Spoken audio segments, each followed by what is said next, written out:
Huli! Ay! Dali! Wow! Ganda ng view! What's up mga kalingap? Ito muli ang Padayon para magbigay sa inyo ng panibagong update at mga kaganapan. So yun nga po mga kalingap, no, kamakailan nga po ay talagang inilantad na ni Papa Joms ang kabuuan ng kanyang bahay. At talaga namang napakaganda, elegante, at napakagaling ni Papa Joms pumili ng mga gamit, no, yung talagang simple pero maganda ang dating. At nasabi nga po mga kalingap, no, na after 1 month or next month, maaaring doon na nga po siya tumira sa kanyang bagong bahay at napakaganda nga po nun sa pakiramdam. Sino ba naman ang hindi matutuwa na tumira at maging excited na tumira sa bagong bahay? At napakaganda ng panibagong good news mga kalingap, no? Kasi kasunod nga po nun ay nag-vlog po si Carla at nasambit ni Papa Joms na sabay na lang tayo magpa-blessings ng bahay. Wow!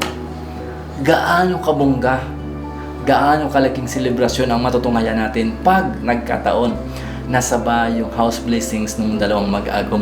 Tingnan po natin yung bahay ni Papa Joms ng sabay-sabay. Huwag na po nating patagalin yan. Let's go!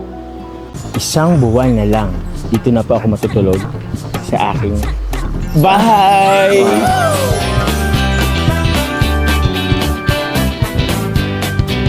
Tara guys, silipin na natin. Let's go!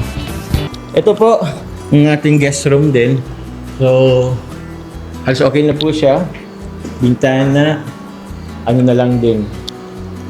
Dito na, wala pala dito ang CR. Okay na rin po yung kanya, pintuan. Ganda din bro. Kinis! Bilis na.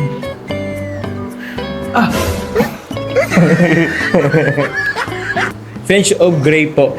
Kung mapapansin niyo po mga kalinga, para lang siyang puting tingnan, pero light gray po siya. Okay. At dito na po tayo sa ating kwarto.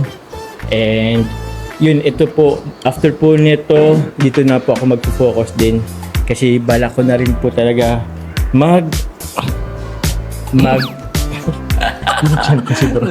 bala ko na rin kasi guys, lumipat po next month. So ito, sa ngayon yung kanyang ceiling. Ganda. Magkakaroon po dito tayo ng cove light. Tapos, dito po, meron po siyang ilaw dito. Wow. Pag ganyan. Okay. Ito. 3 colors yan, tricolors yan bro. Grabe. Warm, white. Ay, di ko alam. Kasi yun. Pa? Yun, no? Yun. Yun. Ano ba yun? Wow. Suabe. Ayun, Grabe yung banis. ganda. Ha? May pailaw sa... Oo, nandun yan sa taas. 3 Kaso, colors. ang bala ko dyan parang pati lang lumin na yata. Wow. First day is nasa 35,000 bro. Oof. Pero, nakuha ko siya ng 25,000 na lang. So, malaki-laki rin yung nabawas, 10,000.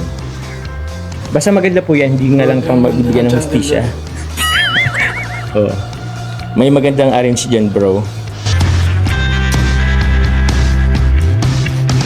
Wow. Ganda ng view.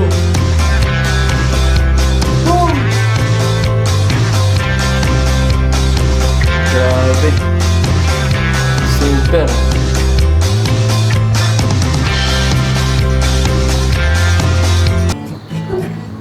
Yun, sir, kain mo na sir po. Meron po dyan tayong chicken spaghetti banana. Ito lang. Carla, sa'yo din ito. Kunti yung pagkain. Pang malakas ang C3. Huli. Ay, Dali Philip. Kuya, kain na po. Dito na kami at mainit eh. Dito na pa Dali Philip. Yeah. Hello to my vlog. Ano yung in-order mo? Ganda din. So yun yung Baby Carla. Galing. Ano sabi na lang tayo magpaano? First blessing. Yun yun eh. Grabe, bilis ng bahay ni Kalab Tomar. Magkaroon po siya guys dyan ng bathtub. Grabe yun. Sa ano na lang, pag nag-up and down. Yeah, like, pag nagpeno na lang. Ay, sabay ipapap... Kaya? Nakaabang lang po yun dyan. Malay natin. Mayroon din sa... Manifest. Correct. So yun na nga po mga kalingap, no, naparad na natin kung gaano kaganda, kabongga yung bahay ng Magagong. Pero grabe, naka-excite dito mga kalingap, no, kung magsasabi sila ng house blessings.